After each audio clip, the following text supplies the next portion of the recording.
syukur kita mau beribadah bersama-sama dengan Tuhan pada pagi hari ini. Nah, ibadah hari ini ya kita diadakan secara hybrid ya, online dan onsite.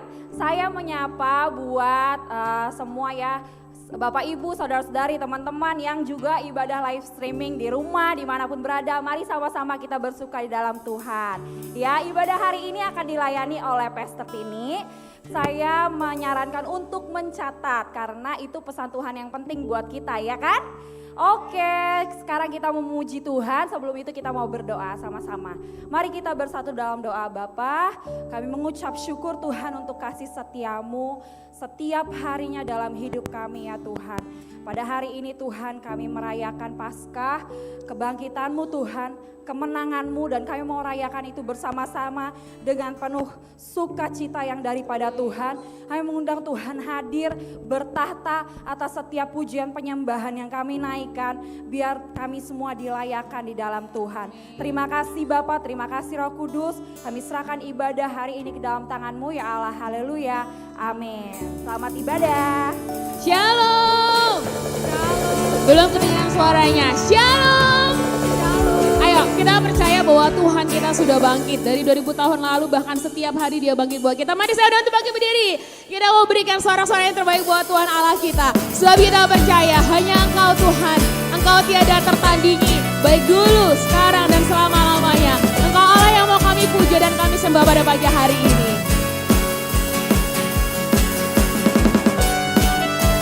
Mari berikan tepuk tangan yang terbaik buat Tuhan Allah. Kita mau katakan, pada siapa kami bandingkan Tuhan? Tidak ada, sebab Engkau Allah yang besar. Sama-sama katakan. Siapa ku bandingkan perbuatannya yang heran? Tak ada. Kerajaannya yang terbesar tak akan tergoyahkan. Katakan dengan penuh iman. Semua musuh pun gemetar mendengar namamu Tuhan. Sorak kemenangan. Semua yang dimenangkan sama-sama sorakan. Sungguh tak tertandingi. Tak ada yang setara denganmu. Hanya Yesus Tuhanlah yang terhebat. Jauh melebihi dari penguasa di dunia. Kerajaanmu kekal. Yes, kami percaya Tuhan, tidak ada yang tertandingi. Kerajaanmu kekal. Kami umat-umatmu yang dimenangkan. Yes, percaya Bapak Ibu, sama-sama sorakan lebih sungguh lagi. Pada siapa kau bandingkan perbuatannya yang heran? Tak ada. Kerajaannya yang terbesar tak akan tergoyahkan. Yes, kami percaya semua musuh pun gemetar mendengar namamu Tuhan. Sorak kemenangan.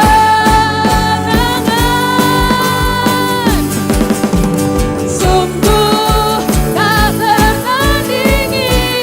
Mari katakan dengan sepenuh iman. Yes, tak ada yang setara dengan perbuatanmu atas kami Tuhan. Amin. Jauh melebihi dari penguasa di dunia. Kerajaanmu kekal. Sungguh tak tertandingi. Tak ada yang setara denganmu. Hanya Yesus Tuhanlah yang terhebat. Jauh melebihi dari penguasa di dunia. Kerajaanmu kekal. Siapa yang percaya buat Tuhan Allah kita bangkit dan menang buat kita, angkat tangannya. Yes, kita mau katakan hebat mendengar namamu Yesus. Semua musuh pun gemetar mendengar namamu Tuhan. Sorak kau mendengar, kau menang. Sungguh tak tertandingi, tak ada yang setara denganmu. Hanya Yesus Tuhanlah yang terhebat. Amin. Yes, kau melebihi siapapun. Amin. Kerajaanmu kekal, sungguh tak tertandingi, tak ada yang setara denganmu. Hanya Yesus Tuhanlah yang terhebat, jauh melebihi dari penguasa di dunia. Kerajaanmu kekal. Kaulah yang kekal, Kaulah yang bangkit buat kami semua Tuhan. Saat itu kami bersyukur Tuhan. Terima kasih Yesus. Mari suarakan, mari bermasmur buat Tuhan Allah. Kami bersyukur Kau hebat. Amin. Yes. Kami percaya Tuhan Kau Allah yang hebat. Percaya Bapak Ibu bahwa hari ini ada kemenangan yang Tuhan akan berikan dalam kehidupan kita. Siapa yang percaya hari ini bahwa Tuhan adalah perisai kita. Apapun boleh terjadi. Mungkin pergolakan boleh terjadi. Tapi satu hal, Tuhan adalah perisai kita. Dan Dia tetap bangkit, Dia tetap menang buat setiap kita. Mari katakan puji dengan beriman. Tinggal dekatmu ku aman, hidup dalammu ku menang. Kau yang memegang hidupku di tanganmu. Kau meneguhkan langkahku. Ku berjalan di dalam kekuatanmu. Sama-sama sorangan. Tuhan Kau perisaiku. Yes, kami dengan suniman katakan Tuhan. Lewati badai tak akan ku goyah. Imanku tetap teguh, takkan ku ragu mengikutimu. Ya, Engkau Allah yang kami ikuti sepanjang waktu Tuhan. Sebab itu kami teguh Tuhan, sebab Engkaulah perisai setiap kami. Tinggal dekatmu ku aman. Mari katakan dengan sepenuh iman Bapak Ibu. Yes. Kau yang memegang hidupku di tanganmu. Kau meneguhkan langkahku. Mari berjalan bersama Yesus. Ku berjalan di dalam kekuatanmu. Tuhan Kau perisaiku. Lewati badai tak akan ku goyah. Imanku tetap teguh, takkan ku ragu mengikutimu. Yes, mari pada pagi hari ini sama-sama deklarasikan. Kami mau berjalan bersama dengan Engkau Tuhan. Kau meneguhkan langkahku. Kau yang meneguhkan setiap kami Tuhan. Ku berjalan di dalam kekuatanmu. Kekuatanmu. Tuhan Kau perisaiku. Yes, Kau perisai setiap kami. Lewati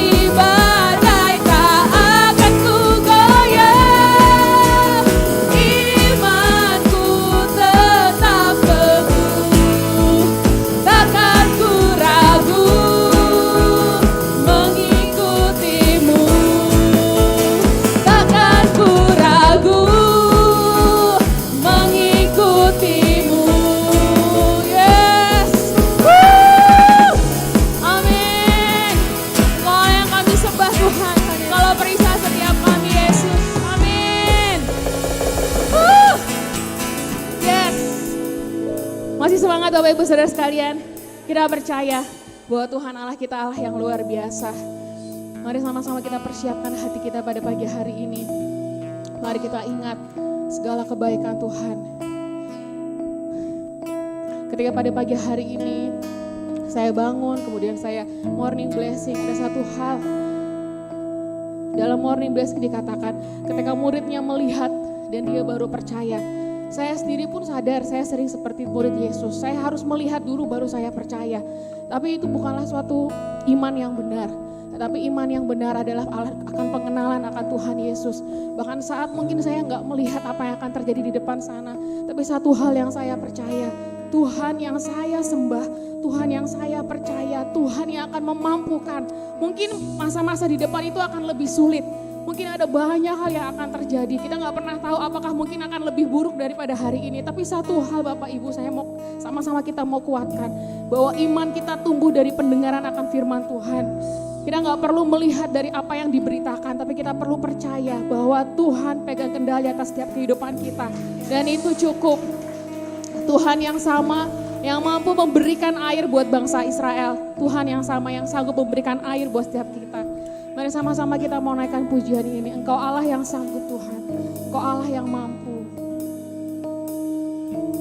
Sama-sama kita mau lebih sungguh lagi naikkan pujian ini. Tak ada yang mustahil, tak ada yang tak mungkin bagimu.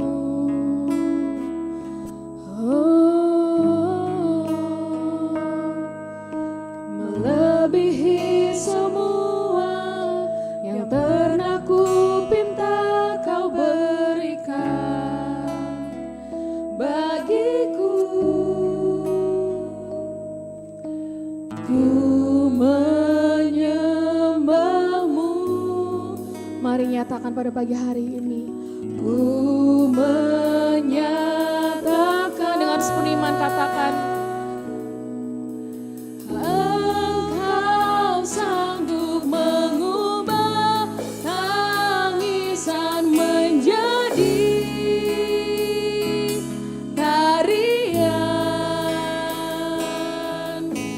Engkau Allah yang hidup, kau tak pernah gagal selamanya. Lebih sungguh ya katakan, Kau Allah yang hidup Tuhan. Kau Allah yang mengalahkan maut dan bangkit buat setiap kami. Dan kami percaya Kau Allah yang hidup Tuhan.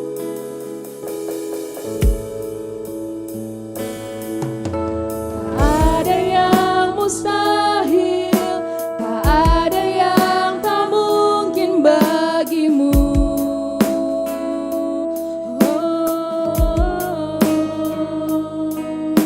Melebihi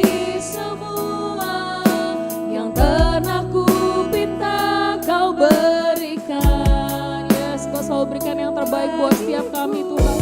Mari sembah Dia pada pagi hari ini. Ku menyembahmu, ku menyatakan,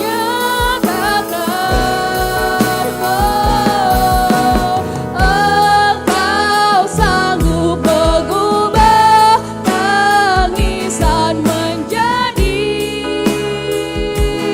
tarian.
bagi dia. Mari naikkan ucapan syukur. Mari bersyukur bahwa dia bangkit, dia hidup. Dan satu hal yang pasti, dia nyata buat setiap kita. Oh, Kaulah yang hidup, Kaulah yang sanggup ubahkan hidupku, Yesus, menolong hidupku.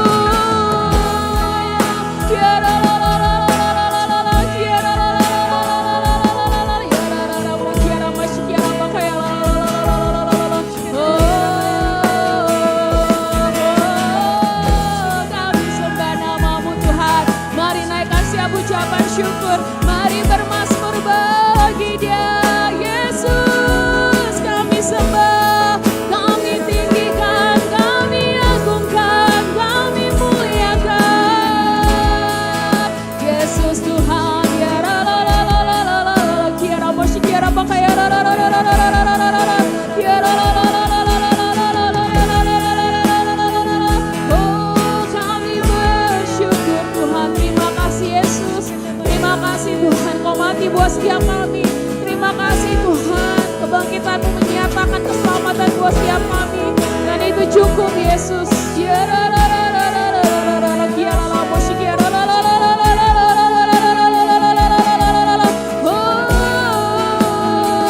Kami sembah nama-Mu Yesus Tuhan.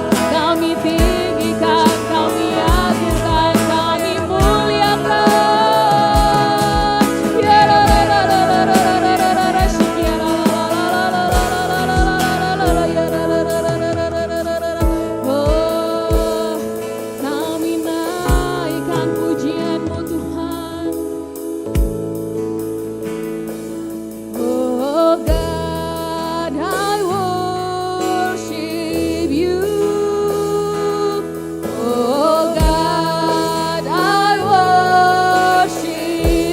Tuhan ditinggikan, be glorified and magnified. Oh God, I worship you. Lebih sungguh lagi, oh God, we worship you. Oh God, I worship you. Oh God, I worship, be glorified.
Haleluya, haleluya Yesus.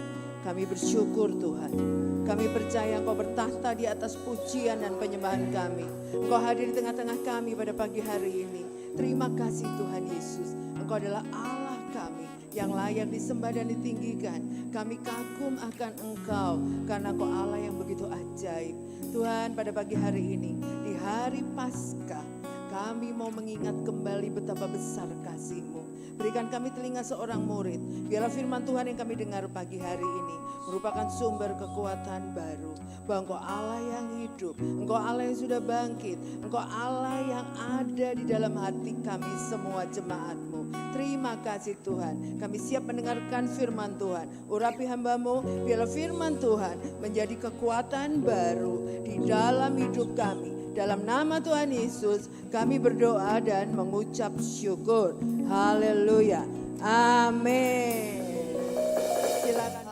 Uang dari yang jahat bukan diajari. Masih mending kalau dikasih modal usaha ya. Orang miskinnya disuruh kerja, dibekali dengan keterampilan, itu baru benar. Nah tetapi kalau dia hanya membagikan hasil rampokan, apakah itu menjadi berkat? Nah jadi ini di sini saya mau jelaskan betapa banyak orang mengatakan saya rela berkorban. Tetapi harus cek dulu dasarnya apa, pemahamannya apa, tujuannya apa. Nah kalau itu semua ada sesuatu yang gak beres, tentunya kata rela berkorban punya makna yang salah dan tujuan yang salah. Kita lihat kenapa begitu banyak kesalahan yang terjadi di konsep para orang yang ingin rela berkorban, di pikirannya salah. Kita lihat di Matius 13 ayat 13 sampai 15, kita lihat ayatnya. Saya akan bacakan. Itulah sebabnya aku berkata-kata dalam perumpamaan kepada mereka, karena sekalipun mereka melihat mereka tidak melihat, dan sekalipun mendengar mereka tidak mendengar dan tidak mengerti. Maka pada mereka genaplah nubuat Yesaya yang berbunyi, kamu akan mendengar dan mendengar namun tidak mengerti, kamu akan melihat dan melihat namun tidak menanggap. Sebab hati bangsa ini telah menebal dan telinganya berat mendengar dan matanya melekat tertutup, supaya jangan mereka melihat dengan matanya dan mendengar dengan telinganya dan mengerti dengan hatinya lalu berbalik sehingga aku menyembuhkan mereka. Ini sudah dinubuatkan oleh Nabi Yesaya sebelum Tuhan Yesus lahir. Ayat ini menjelaskan, saya dulu baca ini berkali-kali nggak ngerti. Gimana caranya orang punya mata tidak melihat, orang punya telinga tidak mendengar, dibilang gelar sekolah ya sekolah, kadang-kadang sampai profesor, sampai gelarnya doktor, tapi kok pengertiannya nggak nyambung sama kita-kita ya. Apa saya yang salah, apa dia yang salah? Kadang-kadang saya berpikir nyangkutnya di mana. Ternyata ayatnya sudah dinubuatkan oleh Nabi Yesaya sejak sebelum Tuhan Yesus lahir, bahwa banyak pemahaman, konsep, nilai atau apapun tren lah, apa informasi yang masuk ke pikiran kita. Pada saat masuk, filternya ada di sini nih. Kalau filternya di sini sama di sini salah, yang masuk juga salah. Nah, jadi bukan orang itu bodoh. Saya kasih tahu, kadang-kadang yang bom bunuh diri juga orang pinter loh. Yang ide juga orang pinter. Saya lagi mikir, mending kalau bahkan saya kaget pada saat dokter loh. Saya juga dokter soalnya, tapi kenapa otaknya beda ya? Sama-sama kuliah di kedokteran, belajarnya ilmu kedokteran, tetapi kalau urusan nilai atau value yang kita pegang, keyakinan kita itu lain lagi, bukan ilmu pengetahuan. Kalau ngomong keyakinan itu apa yang kita anggap benar, yang saya anggap benar belum tentu Anda anggap benar, betul nggak? Saya tahu cerita hal pertama kali saya nikah dengan suami saya ini, kita berantem urusan obat. Karena saya dokter dan suami saya anaknya Shinsei. Nah, jadi kalau sakit nih, saya pernah kena tifus Bapak Ibu. Begitu saya kena tifus, suami saya ngotot, "Mah, ini obat cacing." Saya bilang, "Iya amit-amit saya minum obat cacing." "Loh, obat cacing itu ampuh loh buat tifus." Saya buang ke tempat sampah, siapa yang mau minum obat cacing? Saya bilang, cacing yang dihancurin itu loh, dimasukin kapsul. Saya lagi mikir, saya kuliah bertahun-tahun sampai jadi dokter kagak pernah diajarin minum obat cacing untuk tifus. Jadi saya nggak mau. Jadi kita berantem terus urusan obat. Karena apa? Dia bilang, ya udah kalau kamu nggak mau cacing, dia bilang nih obat Chinese paling top, markotop, Piencoa. Dia bilang gitu. Terus harganya pun juga mahal. Saya bilang, itu obat apa? Pokoknya percaya aja. Enggak, saya nggak mau. Saya lebih percaya antibiotik, saya lebih percaya obat-obatan kimia, obat-obatan dokter. Karena apa? Saya lagi mikir waktu itu, ilmu pengetahuan saya tentang herbal atau herbal terapi terlalu minim. Karena waktu zaman saya kuliah, Dulu tuh nggak diajarin di kuliah. Tapi sekarang Bapak Ibu, tren banget ya herbal terapi di mana-mana ya. Saya mulai belajar, membaca. Sekarang kalau ada jemaat konsultasi, "Put, ini obat ini boleh nggak?" "Nggak." Padahal obat dokter. "Nggak. Kamu lebih baik minum jeruk nipis, minum tambah kecap atau minum kunyit." Terus saya lagi mikir, kok saya pikirannya berubah ya sekarang? Padahal kuliah kedokteran itu nggak sebentar loh Bapak Ibu. Tapi kenapa mindset saya berubah? Saya kalau dimintain nasihat, saya akan memberi nasihat terapi herbal yang natural, yang alami. Kenapa? Aman buat ginjal Bapak Ibu, betul nggak? Nah kalau dulu baru lulus, idealis banget. Ini di sini tuh obat-obat paten yang ada. Nah jadi artinya tanpa disadari, ini bisa berubah nggak mindset? Berjalannya informasi, berjalannya apa berita yang kita dengar, kita akan berubah, termasuk nilai pengorbanan. Pengorbanan kita bisa salah loh. Hati-hati dengan generasi di bawah kita. Begitu hancur mereka, begitu seperti dicuci otak. Seperti ada yang mempengaruhi, termasuk tadi saya, dari terapi obat kimia sampai terapi herbal. Bertahun-tahun saya baru mengubah mindset, dan sekarang ilmu kedokteran udah mengadaptasi terapi herbal. Termasuk saya sendiri. Saya ingat kesaksian dikit. Waktu saya kena kanker tahun 2006, suami saya kan udah dari dulu emang anaknya sinse ya. Jadi herbalnya kuat banget. Nah kalau saya kimianya kuat banget. Makanya dia bilang, "Mah udahlah, kita bikin jus wortel ya tiap hari." Saya bilang yaudah nurut, orang udah memang gak bisa makan ya. Dijusin wortel tiap hari, wortel, apel Malang, sama satu lagi jeruk. Tiap hari saya minum. Begitu tes antioksidan, saya paling keren abis. Semua orang yang sehat-sehat antioksidannya rendah, saya paling tinggi. Padahal ini baru sembuh dari kanker, kemoterapi, udah bonyok lah ceritanya. Tetapi kenapa? Karena terapi saya menurut dengan instruksi suami. Yaitu disuruh jus wortel tiap hari. Jadi Bapak Ibu, mau antioksidannya tinggi di darah, minumlah jus wortel tiap hari. Jadi artinya jangan terlalu banyak kimia, sayang ginjalnya. Nah balik lagi, jadi berarti kita lihat penyimpangan-penyimpangan memang ada terjadi karena memang ada yang menyelubungi pikiran kita tentang pengertian pengorbanan. Balik lagi, jadi siapa yang bisa menyembuhkan dan membukakan kebenaran, pikiran kita lewat firman-Nya, kita akan sulit membedakan benar dan salah. Kita bisa terbawa arus, seolah-olah itu bagus. Yang ketipu juga banyak, betul nggak? Mending kalau yang ketipu orang bodoh, orang pintar juga banyak. Saya pikir semoga tidak ada di sini yang ketipu urusan bisnis investasi virtual ya. Jangan jadi korbannya Indra Ken sama Doni Salman. Saya lagi mikir, saya pun hampir ketipu. Nah, jadi berarti untung Tuhan melindungi saya. Nah, kadang-kadang begitu banyak info arus yang salah, tetapi kita salah memahami pengorbanan hari ini. Saya mau katakan, hanya Yesuslah yang menjadi teladan pengorbanan yang tepat, yang terbaik. Kita lihat ayat berikutnya. Yohanes 3 ayat 16. Slide berikutnya, next. Ya, saya akan bacakan. Karena begitu besar kasih Allah akan dunia ini, sehingga Ia telah mengaruniakan anaknya yang tunggal, supaya setiap orang yang percaya kepadanya tidak binasa, melainkan beroleh hidup yang kekal. Inilah satu-satunya alasan Tuhan Yesus turun ke dunia ini dan kemudian melakukan sesuatu pekerjaan-pekerjaan besar sepanjang hidupnya sampai mati di kayu salib. Cuman ini alasannya. Jadi nggak punya motivasi lain, nggak ada tujuan-tujuan lain, yaitu karena kasih. Kita lihat next slide supaya mudah dimengerti. Nah, ini diagramnya. Alasan satu-satunya kalau kita rela berkorban, jangan ada udang di balik rempeyek. Harus satu, kasih. Alasannya cuma satu, kasih, gak ada alasan lain.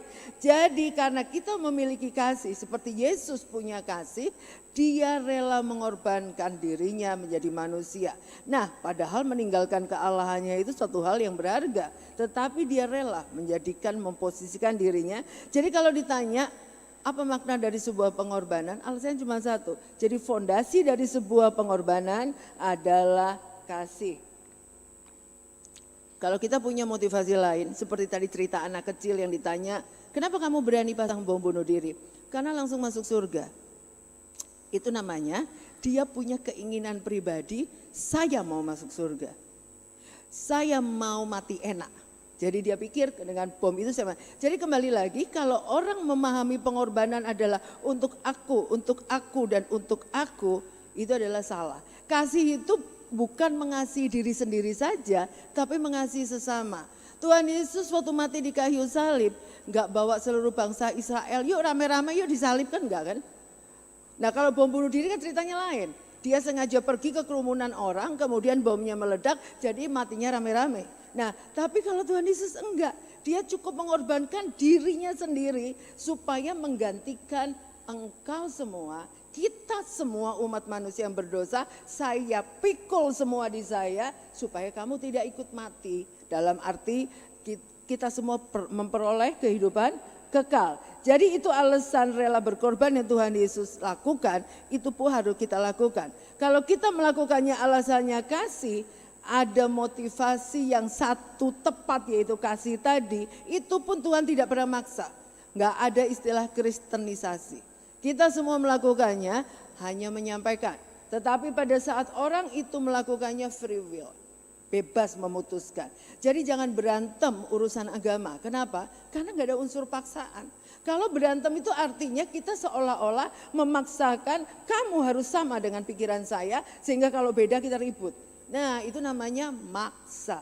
Padahal kasih itu gak pernah maksa. Kasih itu rela berkorban.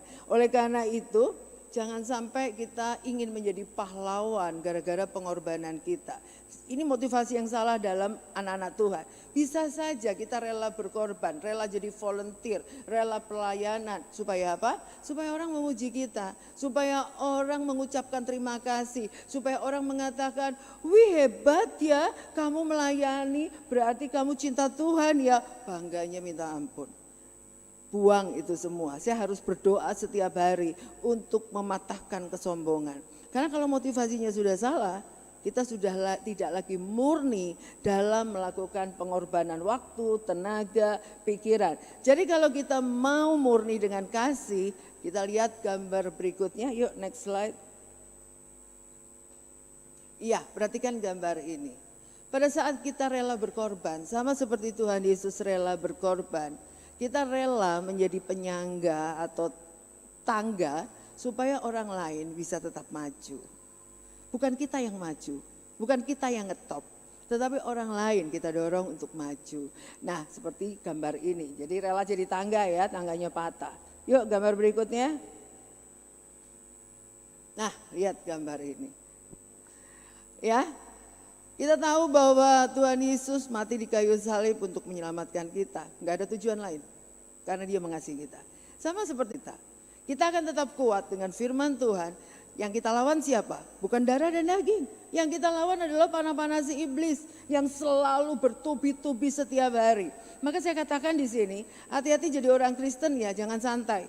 Karena perang itu tiap hari. Iblis selalu cari kesempatan dalam kesempitan untuk membuat pikiran kita terganggu. Membuat hati kita terganggu. Supaya apa? Supaya kita mulai mencari jalan pintas. Cari jalan yang aman untuk kita sendiri. Ego yang dipuaskan. Padahal kita sebetulnya diciptakan untuk menjadi berkat dan pastinya diberkati. Bukan kita sibuk dengan diri kita sendiri. Makanya kita lihat contoh Tuhan Yesus dengan list pengorbanannya. Slide berikutnya kita lihat di Yesaya 53 ayat 3 sampai 6. Begitu banyak pengorbanan yang sudah dinubuatkan oleh Nabi Yesaya tentang kelahiran Yesus waktu dia ada di dunia. Ayat yang ketiga, ia dihina. Tuh pengorbanan pertama, Yesus rela dihina. Dan dihindari orang. Orang semua menghindari dia karena dia seperti orang yang kena kutuk. Itu pengorbanan yang kedua. Seorang yang penuh kesengsaraan dan yang biasa menderita kesakitan.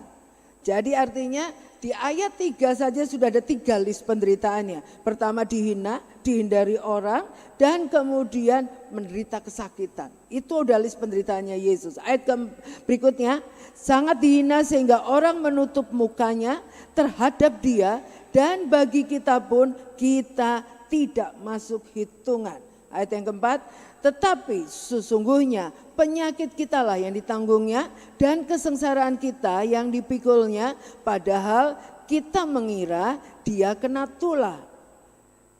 Berikutnya, tetapi dia tertikam oleh karena pemberontakan kita. Itu rentetan penderitaan berikutnya. Dia tertikam oleh karena penderitaan kita, pemberontakan kita.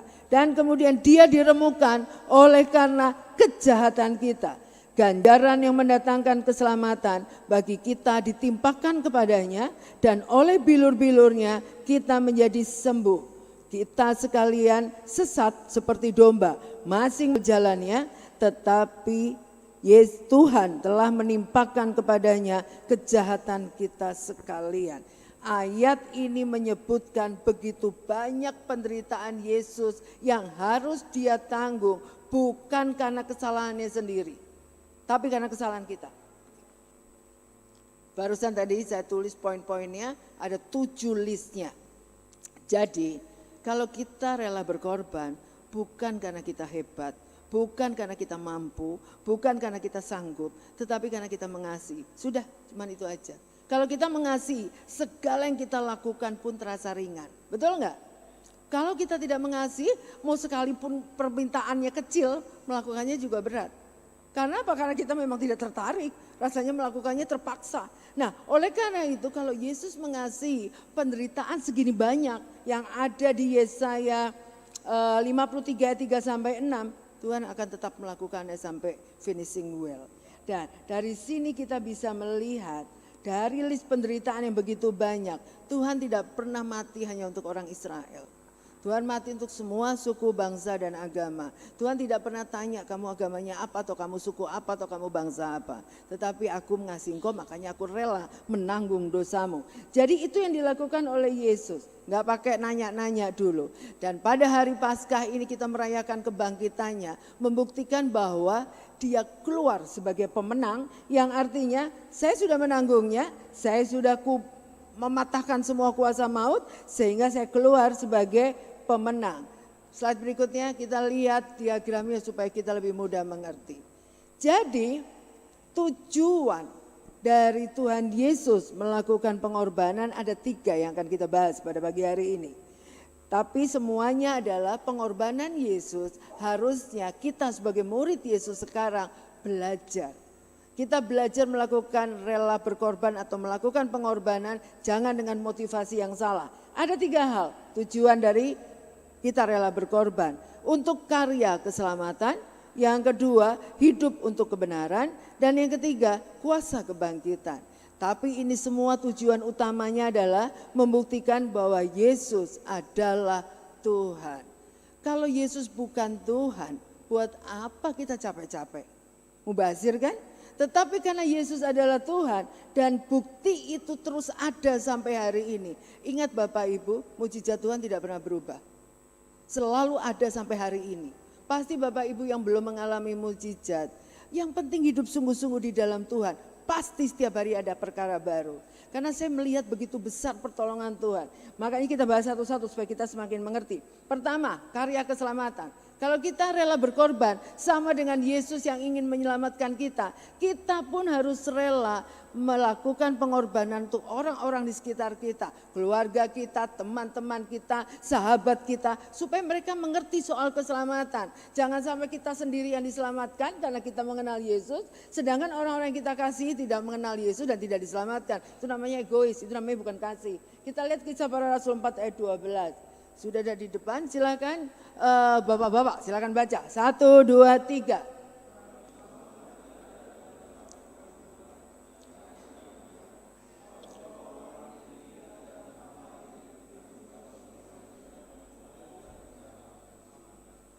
Ya, jadi artinya kita sudah mengenal Tuhan Yesus, kita tahu bahwa di kolong langit ini Gak ada yang bisa memberi kita keselamatan kecuali lewat percaya Yesus. Ini ayatnya jelas di sini.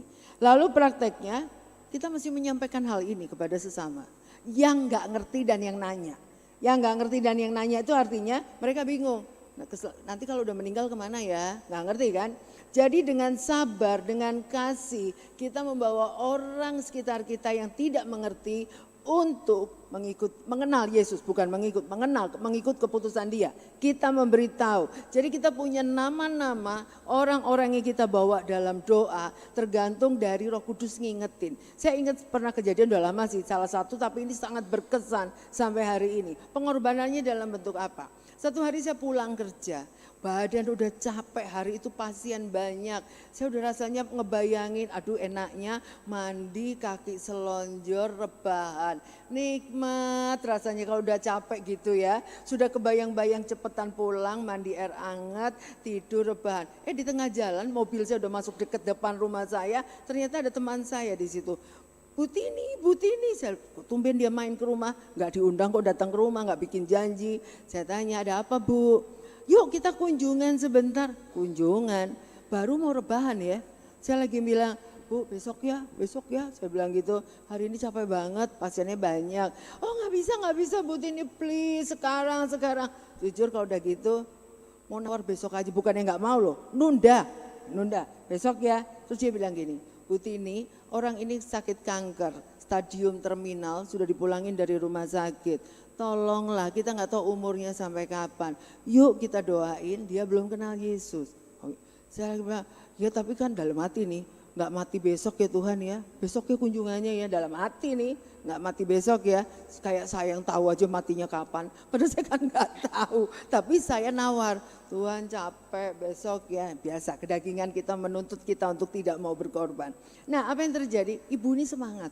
Ayolah sebentar. Akhirnya saya yang kalah karena saya masa kakak rohaninya kok males ya. Saya bilang ya udah saya dengan terpaksa masuk mobil saya, langsung saya puter nggak jadi masuk pagar rumah. Kita keluar lagi kunjungan. Nah begitu kunjungan sampai di rumah ini saya terkejut. Langsung hati saya berbelas kasihan dan saya bilang seorang nenek-nenek tua lehernya sudah dibolongin karena dia udah nggak bisa napas dan dia kankernya stadium akhir. Anaknya udah ngomong. Memperkenalkan saya sebagai dokter. Anaknya udah bilang, Bu dokter, Oma nggak bisa ngomong ya, karena kalau ngomong dia kesedak karena di sini. Oh iya enggak, saya cuma mau cerita di telinganya dan mendoakan. Oke, jangan diajak ngomong ya, udah dipesan sama anaknya. Terus akhirnya, oke siap. Nah akhirnya saya cerita siapa Yesus. Ini latar belakang agama lain, tetapi saya cuma cerita, kayak cerita ke anak kecil di telinganya, bahwa Yesus mengasihi kamu bla bla bla. Dan akhirnya saya bilang, dia air matanya ngalir keluar. Saya bilang, Oma kalau mau percaya Yesus, ikutin dalam hati aja. Boleh? Dia ngangguk. Akhirnya saya berharap dia mengikuti dalam hati. Tapi saya terkejut waktu saya berdoa dengan pendek. Saya bilang, Tuhan Yesus, dia bersuara. Saya sudah takut dia kesedak kan, takut keselak. Saya bilang, Oma please jangan ngomong nanti keselak. Dia bilang gini, artinya gak apa-apa. Dia bilang gini, beneran? Dia bilang iya, ngangguk karena dia pakai kudus ya, karena dia susah banget. Akhirnya saya pendekin doanya mengundang Tuhan Yesus masuk dalam hati, amin sampai amin. Paling 3-4 kalimat, percaya Yesus menebus dosa kita dan langsung masuk dalam hati Tuhan Yesus dan amin. Selesai itu dia pegang tangan saya kuat dan dia bilang terima kasih. Saya nggak mau ngomong banyak-banyak karena takut dia keselak. Nah akhirnya saya pamitan pulang. Di perjalanan pulang saya bahasa roh, berdoa. Apa yang terjadi? Anaknya tuh bilang, dokter makasih ya. Sejak dokter pulang dari rumah kami, Oma tidak pernah lagi mengeluh kesakitan dan dia tidur dengan nyenyak. Tahu Bapak Ibu besok paginya Tuhan panggil. Tepuk tangan dulu buat Tuhan. Saya pikir bayar harga itu prakteknya seperti apa sih? Mungkin waktu kita, mungkin tenaga kita, mungkin rasanya di tengah-tengah kesibukan kita pengennya istirahat. Tapi satu hal, Tuhan ingin kita mempraktekkan kasih tanpa hitungan waktu dan tenaga. Amin. Karena begitu banyak orang ingin mendengar bahwa Yesus mengasihi kita semua. Itu pertama, rela berkorban dalam bentuk melakukan amanat agung Tuhan Yesus. Berikutnya yang kedua, hidup untuk kebenaran. itulah alasan kita, tujuan kita rela berkorban. Kita harus hidup di dalam kebenaran apa? Firman Tuhan. Seperti yang saya katakan, harusnya jadi Kristen radikal, bukan radikal melawan seseorang atau melawan peraturan. Radikal di sini enggak kompromi sama dosa maksudnya ya. Jadi hidup di dalam kebenaran. 1 Petrus 2 ayat 24. Sekarang giliran ibu-ibu yang baca. Silakan. 1, 2, 3.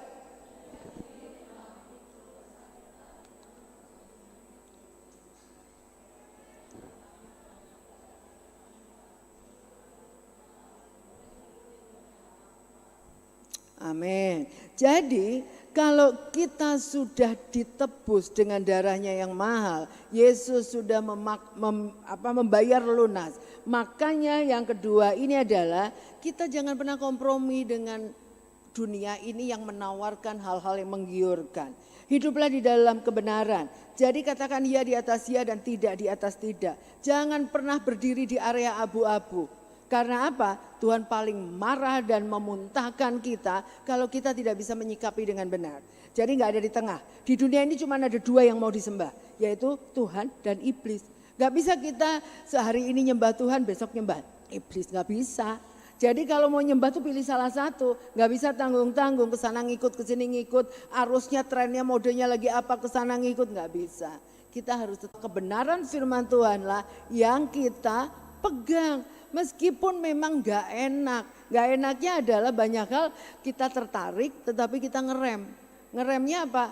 Aduh kayaknya nggak deh ngabisin waktu percuma atau uang kita buang nggak jelas atau apapun nggak bijak karena kita belum berdoa. Lakukan segala sesuatu dengan doa lebih dulu. Tanya Tuhan, Tuhan akan memberitahu clue-clue apa. Sama seperti waktu saya pernah cerita, saya hampir tertipu dengan saya membeli mesin robot trading 5 juta. Waktu saya pikir itu akan mendatangkan keuntungan. Tapi itu baru tahap 1, baru beli aplikasinya ya. Begitu lanjutnya Roh Kudus udah ngomong, kamu kok bonek ya? Nggak tanya dulu. Terus akhirnya Tuhan ini kan siapa tahu dapat keuntungan. Roh Kudus tuh pinter banget ngasih tahu saya. Sehingga saya akhirnya stop. Sudah stop sampai di situ. Diam di WA berkali-kali, maaf jadi 5 juta saya relakan hilang. Tetapi saya tidak mau melanjutkannya. Kenapa? Karena Roh Kudus sudah kasih warning lampu merah. Nah artinya jangan lanjut, kamu akan rugi. Padahal itu kejadiannya udah berapa tahun yang lalu loh, sebelum pandemi. Jadi bisa dibayangkan gak kalau waktu itu saya lanjut? Saya termasuk salah satu korban berarti ya. Untung gak jadi korban, korbannya sebagian dia biarin dia hilang. Hal-hal seperti itu adalah membuktikan kita dipimpin oleh Roh Kudus. Sekarang yang ketiga, tadi yang kedua hidup dalam kebenaran. Ketiga, kuasa kebangkitan. Tuhan sudah bangkit. Di hari Paskah ini kita merayakan kebangkitannya. Jadi kuasa kebangkitan pun didelegasikan untuk kita Bapak Ibu. Kita pun juga punya kuasa kebangkitan. Jadi jangan pernah merasa minder. Kita punya kuasa. Ayatnya ada di 1 Korintus 15 ayat 14, 17 dan 20. Kita baca gantian. Saya baca yang 14, bapak-bapak yang ke-17, ibu-ibu yang ke-20. Tetapi andai kata Kristus tidak dibangkitkan, maka sia-sialah pemberitaan kami dan sia-sialah juga kepercayaan kamu. Bapak-bapak.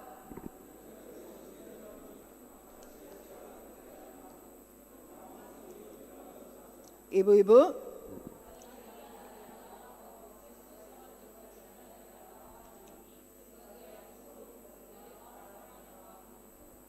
Nah, kita lihat justru kebangkitan Yesus yang kita peringati hari ini, itu menunjukkan bahwa apa yang kita imani, apa yang kita percayai sudah membuktikan bahwa Dia Allah kita yang bangkit. Dia sudah mengalahkan maut, Dia sudah mati dan disaksikan oleh banyak orang dan bangkit. Tetapi masih ada orang yang menganggap itu bukan Yesus. Ke ayat yang awal, berita apapun, mau benar pun bisa disalahkan, salah pun bisa dibenarkan.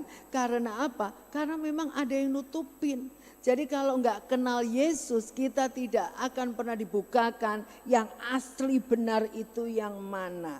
Jadi pengorbanan Yesus sampai keluar sebagai pemenang, itulah menjadi teladan bagi kita untuk tetap rela berkorban. Jangan hitungan waktu, tenaga dan sebagainya. Tuhan itu selalu menyertai kita dengan berbagai mujizat. Mungkin sampai hari ini ada mujizat terbaru, tapi saya ingin sedikit kesaksian buat Thomas ya. Thomas tadi pagi nemuin saya, jemaat CDC. Thomas bilang, Bu Tini thank you doanya, istri saya sudah sembuh, kistanya hilang katanya. Tepuk tangan buat Tuhan. Jadi apa sih yang gak mungkin buat Tuhan kita yang begitu ajaib? Jadi jangan takut, jangan ragu. Kita kan semua punya grup doa. Untuk jemaat sedisi harus jemaat yang suka berdoa. Karena kita nggak punya kekuatan lain selain daripada di dalam Tuhan, betul? Nah, saya ingat banget waktu Carousel leadernya mengajukan permohonan doa, saya lagi bilang, ya ampun ini kena tumor. Terus saya ingat dulu saya juga punya anggota sel juga kena kista di rahimnya dan kita doakan sembuh karena itu gangguan hormon. Terus Roh Kudus ingetin, ini jemaat baru loh, kamu kan belum pernah ketemu kan waktu itu kita pandemi 2 tahun, kagak pernah ibadah onsite, saya nggak tahu yang namanya Feni itu yang mana, yang saya Thomas tuh yang mana wajahnya, sampai kita gembala sama jemaatku nggak pernah ketemu ya 2 tahun ya, karena masuknya pas pandemi. Bisa dibayangkan jemaat dan gembala nggak pernah ketemu karena semuanya serba virtual, dan akhirnya saya tanya sama Carousel leadernya kan, ini jemaat kamu yang minta doa, kista ini yang mana sih? Itu loh Tan, dia cerita gini gitu gini. Nggak tahu tante kalau dokter, kamu kasih tahu kamu doain. Nah akhirnya kita bikinlah Zoom dengan Carousel leader kita penyembahan, doa, saya jelaskan dulu secara medis. Saya nggak tahu alasannya apa, tapi yang saya tahu kita harus saling menopang dalam doa. Amin. Karena kita nggak bisa hidup sendiri, kita adalah komunitas. Kita hidup di dalam kelompok, karena kita adalah domba-domba nggak bisa single fighter. Kalau kita sendirian nanti diterkam sama singa ompong. Nah, jadi kita harus hidup di dalam komunitas. Apa yang terjadi setelah saya berdoa? Saya juga nggak ngerti, pokoknya sudah saya berdoa ya sudah, saya tetap doakan, kami semua tetap doakan. Dan kemarin 3 bulan ya, 3 bulan berlalu, dia harus ngecek kembali dan akhirnya itu kista hilang tanpa jejak. Puji Tuhan, keren gak Tuhan Yesus? Keren banget. Jadi kalau ikut Tuhan Yesus, sabar, alasannya tuh kasih, nanti Tuhan jawab semuanya indah pada waktunya. Amin. Ayat terakhir yang ingin saya bagikan, Roma 14 ayat 9. Yuk next slide. Dan 9. Sebab jika kita hidup untuk Tuhan. Dan jika kita mati untuk Tuhan. Jadi baik hidup atau mati, kita adalah milik Tuhan. Sebab untuk itulah Kristus telah mati dan hidup kembali. Supaya ia menjadi Tuhan baik atas orang-orang mati maupun atas orang-orang hidup. Amin. Yesus adalah Tuhan, jangan pernah ragu sekalipun orang mengatakan, kamu kenapa nyembah manusia? Saya tidak menganggap Tuhan Yesus adalah manusia biasa. Dia pernah jadi manusia, tetapi dia menyelesaikan tugasnya sebagai manusia dan kembali dia adalah Allah kita. Amin. Jadi kalau ditanya, dia kan cuma orang kok kamu sembah? Memang dia orang, tetapi untuk satu tujuan mulia, yaitu menebus dosa kita. Slide terakhir untuk ringkasan khotbah saya hari ini, kembali lagi diagram tadi. Ingat diagram ini, pengorbanan Tuhan Yesus pun harus kita ikuti menjadi pengorbanan yang kita lakukan sebagai murid Yesus. Dan tujuannya cuma 3, yaitu karya keselamatan, hidup untuk kebenaran, dan kuasa kebangkitan pun harus kita alami dalam hidup kita saat ini. Dan itu semua akan membuktikan bahwa Yesus adalah Tuhan. Amin. Yesus kita luar biasa. Oleh karena itu saya percaya masalah Bapak Ibu yang Bapak Ibu jumpai sampai hari ini, doa yang belum dijawab, saat ini bawa ke dalam hadirat Tuhan. Karena dia adalah Allah yang layak dipuji dan disembah. Dia Allah yang mau menjawab setiap pergumulan doa kita. Mari kita berdoa. Tuhan, kami bersyukur untuk firman Tuhan. Kami percaya bahwa pergumulan kami begitu banyak. Kami percaya bahwa apapun yang kami hadapi saat ini, mungkin kadang-kadang kami merasa lemah, mungkin kadang-kadang kami merasa tidak sanggup. Tetapi kami percaya Engkau tetap Tuhan dalam hidup kami. Engkau Allah yang mengasihi kami. Engkau adalah Allah yang hidup. Engkau tidak lagi mati, tetapi Engkau sudah bangkit.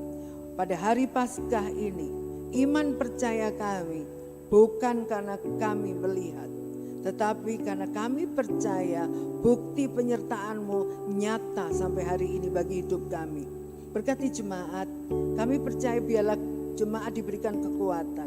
Biarlah di hari Paskah ini jemaat kembali mengingat bahwa pertolongan Tuhan tidak pernah habis. Pertolongan Tuhan selalu tepat pada waktu. Tuhan tolong, kami tetap kuat, kami tetap berharap kepada Tuhan sepenuhnya. Biarlah firman-Mu pada pagi hari ini menjadi pegangan dalam hidup kami. Dalam nama Tuhan Yesus, kami sudah berdoa. Haleluya. Amin.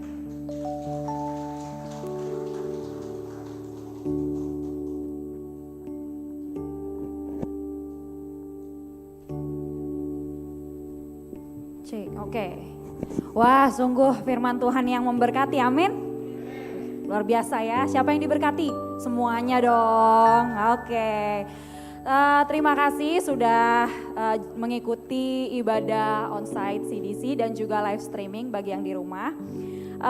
Saya juga berterima kasih ya buat para volunteer yang sangat luar biasa ya talenta-talentanya. Ya itu semua karena Tuhan kita juga luar biasa ya.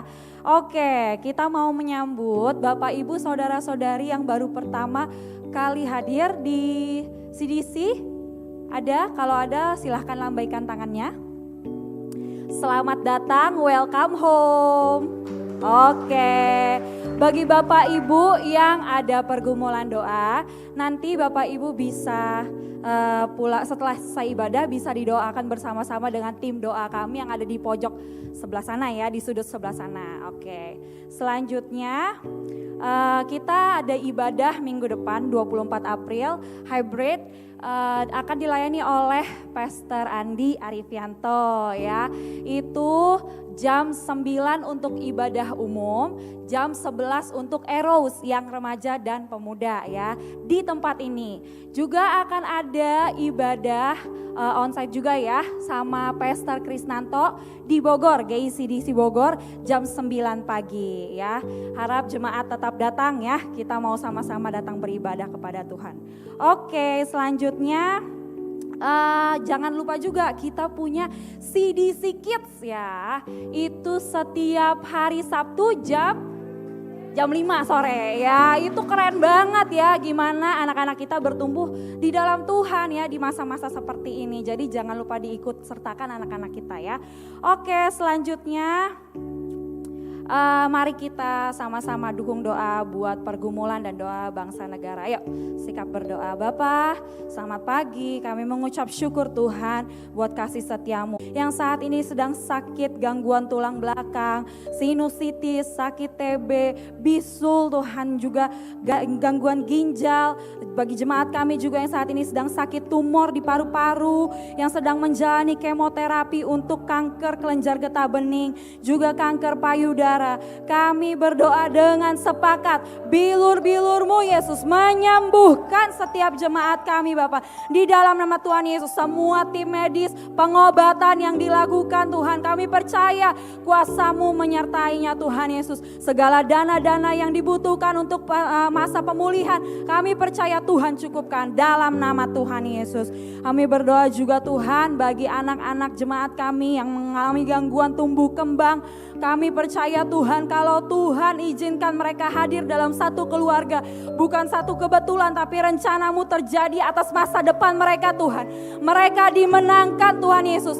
Segala tumbuh kembang mereka Tuhan sempurna adanya Tuhan sesuai dengan rencana-Mu Bapa. Di dalam nama Tuhan Yesus. Terima kasih Tuhan. Kami mengucap syukur Tuhan Yesus buat kepercayaan yang Tuhan beri bagi jemaat kami. Untuk jemaat kami bisa bekerja Tuhan Yesus. Membangun usaha. Terima kasih Tuhan, kami percaya tingkap-tingkap langit-Mu terus tercurah. Berkat-Mu tercurah Bapa bagi jemaat kami di dalam nama Tuhan Yesus. Usaha mereka diberkati Bapa. Mereka yang bekerja secara benar Tuhan. Mereka Tuhan Yesus membawa kemuliaan-Mu Tuhan di tengah-tengah pekerjaan mereka. Di dalam nama Tuhan Yesus bahkan ada peningkatan karir Bapa di dalam nama Tuhan Yesus. Terima kasih Tuhan, terima kasih Roh Kudus. Terima kasih Tuhan Yesus. Saat ini Tuhan kami berdoa Bapak buat semua jemaat kami Tuhan. Kami percaya Tuhan Yesus. Tuhan, terima kasih Tuhan Yesus. Kami berdoa Tuhan Yesus supaya kami percaya Tuhan Yesus. Tuhan selalu ada Tuhan dalam setiap hidup kami, pemeliharaanmu nyata dan ajaib. Makasih Bapak, terima kasih Roh Kudus. Mari sama-sama kita dukung doa buat bangsa dan negara kita yang tercinta. Tuhan, kami mengucap syukur Tuhan Yesus untuk Indonesia. Bangsa yang luar biasa, bangsa yang indah Tuhan, di mana Tuhan tempatkan kami di tengah-tengahnya Tuhan Yesus. Kami percaya Tuhan, kami berdoa saat ini Tuhan Yesus memberkati setiap pemerintahan di bangsa ini Bapak, baik Presiden Pak Jokowi beserta jajaran kabinet lainnya Tuhan. Tuhan lebih maju lagi ke dalam Tuhan, di dalam nama Tuhan Yesus. Segala macam roh nepotisme, kolusi, korupsi, kami patahkan, hancurkan kuasanya di dalam nama Tuhan Yesus. Kami percaya Tuhan, kami juga berdoa buat kasus COVID yang sudah melandai Tuhan, kami bersyukur. Terima kasih buat penyertaan-Mu bagi warga Indonesia Tuhan. Kami percaya juga Tuhan akan terus Tuhan menanamkan roh ketaatan untuk setiap warga Indonesia tetap taat prokes dalam setiap aktivitas Tuhan. Di dalam nama Tuhan Yesus kami berdoa juga Tuhan untuk pemulihan sektor ekonomi, baik di industri, semua industri Tuhan, perdagangan, pariwisata, semuanya Tuhan. Kami percaya Tuhan, tolong Tuhan pulihkan perekonomian di negeri ini Tuhan Yesus.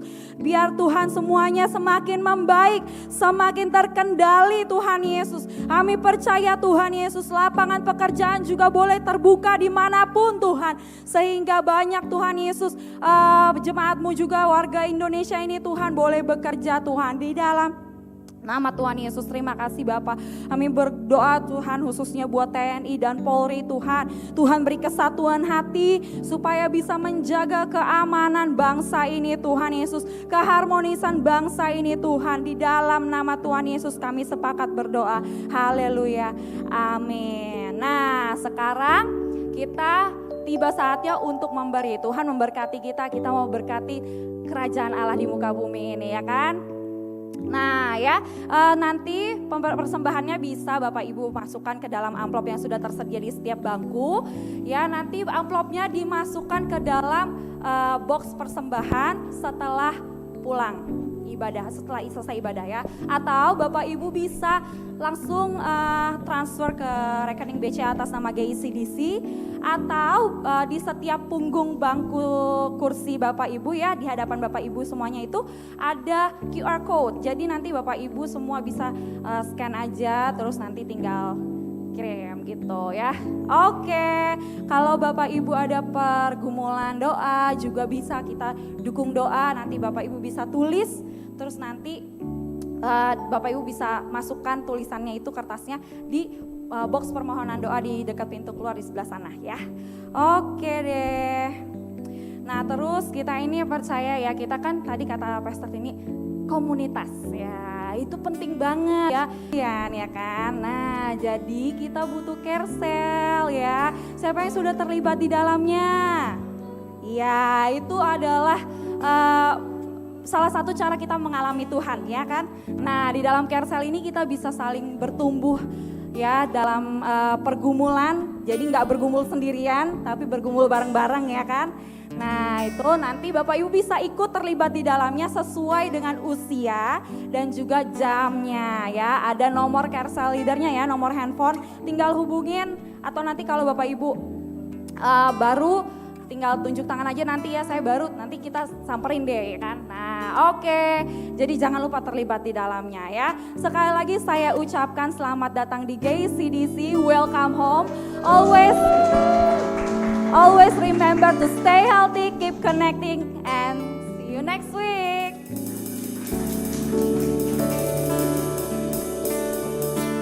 Ya, terima kasih untuk kehadiran Bapak Ibu di ibadah GICDC hari ini. Hari Paskah, selamat Paskah, dan kita hidup dengan kuasa kebangkitannya.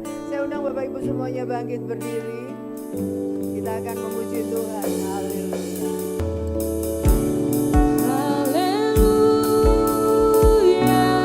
Haleluya,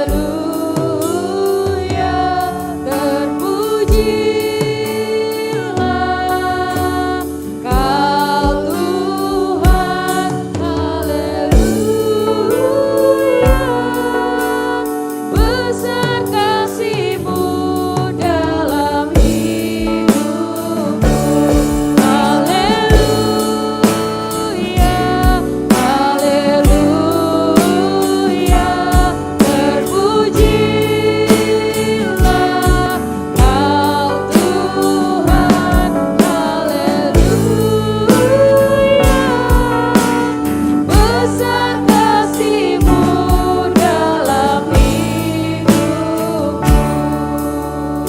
Haleluya. Bapak Ibu, mari kita angkat kedua belah tangan kita untuk menerima berkat. Saat ini hamba-Mu berdoa, berkat dari Allah Bapa tercurah di tengah-tengah keluargamu, dalam usahamu, dalam studimu, bahkan apapun yang kau lakukan, Tuhan melimpahkan keberhasilan dan cinta kasih Tuhan Yesus Kristus